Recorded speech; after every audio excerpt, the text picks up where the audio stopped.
तो मैं आ गया हूँ बाहर, क्योंकि घर में मुझे गर्मी लग रही थी। बारिश के बाद अक्सर इस तरह होता है कि ज़मीन के अंदर जो है ना वो नमी जो होती है वो फिर बारिश रुकने के बाद बाहर आ जाती है, तो फिर उसकी वजह से ना वो हब्बस सी बन जाती है। तो उसी वजह से गर्मी लग रही थी मुझे, तो मैंने सोचा चलें आपको बाहर की थोड़ी सी सैर करवाता हूँ। ये लगे हुए हैं जी कद्दू, वो सामने भिंडियाँ लगी हुई हैं।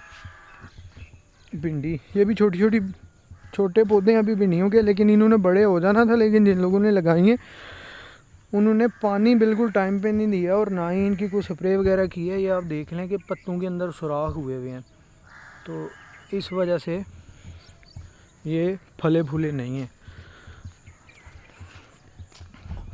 पानी खड़ा ज़मीनों में, अच्छी खासी बारिश हो गई है सुबह से लेकर गालबन 4 घंटे बारिश हुई है और मौसम काफ़ी खुशगवार हो गया है। मज़े का मौसम है। 3-4 दिन तो हमने सही जो है ना गर्मी में काटे हैं। महसूस ऐसे ही हो रहा था कि जैसे बांग्लादेश की कैद में है वहाँ पे गर्मी ज़्यादा होती है बांग्लादेश में, पाकिस्तान और इंडिया की निस्बत। और अज़ान भी हो गई है, इसका मतलब है कि 1 बज गया, तो आस्ते आस्ते चलते हैं। ये भी लोगों ने मतलब लगाए हुए हैं, क्या कहते हैं, कद्दू लगे हुए हैं। गंदम की कटाई हो चुकी है, हरियाली जो है वो ऑलमोस्ट ख़त्म हो चुकी है। उसकी वजह ये है कि गंदम काटने के बाद जो ज़मीन होती है उसको फिर जो है ना उसके अंदर हल चला के दोबारा तैयार किया जाता है, क्योंकि हमारे यहाँ पे गांव में तसव्वुर ये किया जाता है कि ये जो जून जुलाई का महीना होता है ना, जिसको हम देसी महीने अगर बुलाएं तो जेठ हाड़ का बोलते हैं, तो जेठ का जो महीना होता है इसमें 2-3 बारिशें ज़रूर होती हैं। तो कोशिश लोगों की यही होती है कि वो जो बारिशें होती हैं ना वो हमारे फसल काटने के बाद हों, क्योंकि बाद में हम जो है वो ये इस तरह ज़मीन की जो हल चला के उसको दोबारा तैयार कर लेंगे। बारिश इसके अंदर, बारिश का पानी जो है वो जाएगा तो ये थोड़ी ज़रखेज़ी इसके अंदर आ जाएगी। तो अब हर बंदे का, हर इलाके का, हर इलाके की ज़मीन का अपना अपना हिसाब होता है। तो मोस्टली तो पाकिस्तान में गंदम के बाद ही जो है ना वो इस तरह का वीराना और उजाड़ा सा नज़र आता है, जो कि मेरे ख्याल में मौसम तो अल्लाह ताला के बनाए हुए सभी ठीक होते हैं, लेकिन ये मुझे ज़रा ठीक नहीं लगते।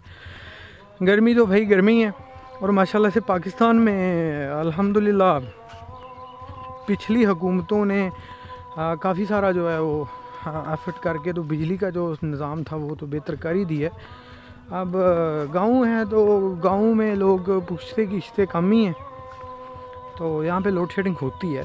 पहले नहीं होती थी, लेकिन अब से लोड शेडिंग जो है ना वो ज़्यादा होनी शुरू हो गई है।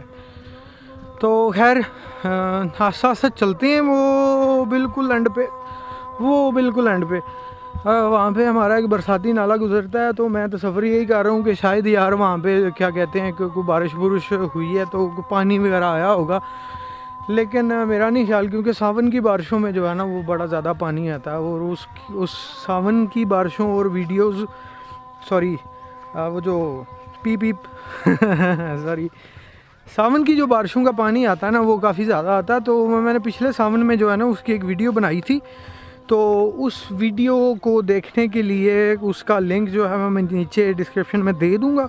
आप लोग उस पर क्लिक करके उसको जाएं और देखें। बड़ी अच्छी वीडियो बनी हुई है। तब मैं यूट्यूब पे नया ही था, नया तो अब भी हूँ, लेकिन वो मेरी फर्स्ट एडिटिंग थी कि जिसको काफ़ी ज़्यादा लोगों ने पाकिस्तान और पाकिस्तान से बाहर भी है ना वो सराहा है।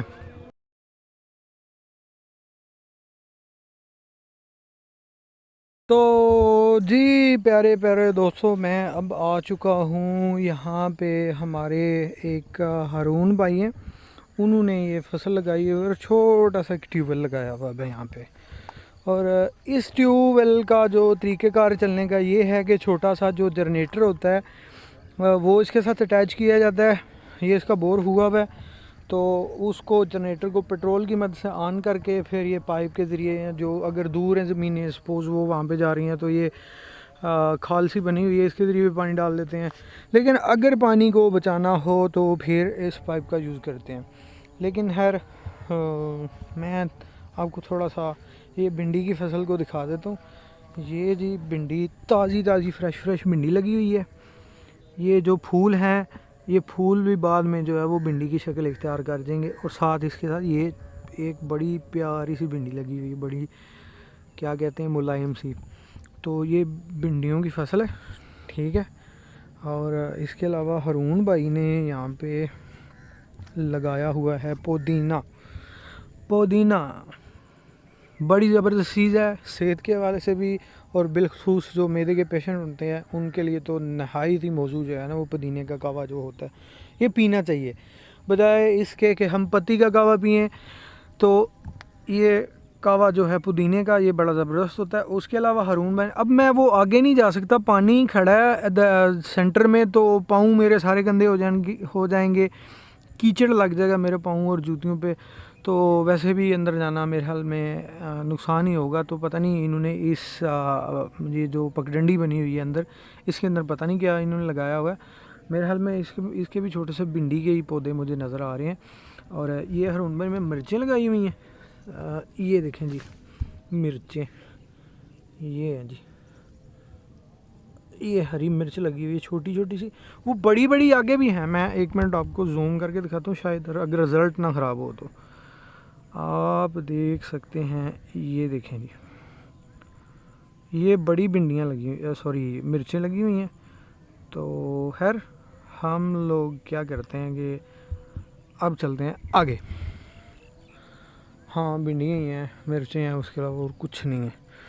लें जी, मेरे पाँव के साथ वो ही हो गया जिसका डर था, कीचड़ लग गया मेरे पाँव के साथ।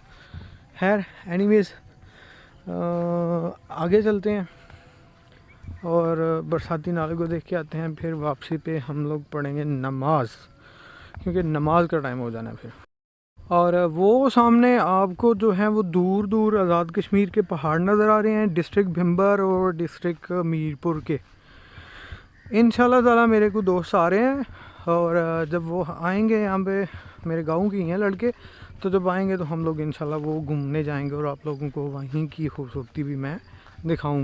तो सामने नवीद लगा हुआ काम, और किसी दूसरे मेरा एक दोस्त था, और अभी भी दोस्त ही है, लेकिन अब मुलाकात हमारी कम ही होती है। तो नवीद जो है वो जानवरों के लिए चारा काट रहे हैं, मकई जो काश्त की हुई है। तो यहाँ पे क्योंकि रास्ता बहुत ही ज़्यादा ख़राब है।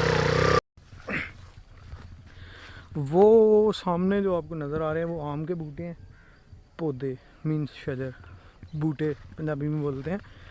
तो आम के बूटे हैं वो, उनको वापसी पे मैं दिखाता हूँ, मेरे ख्याल में फल पड़ा हुआ है।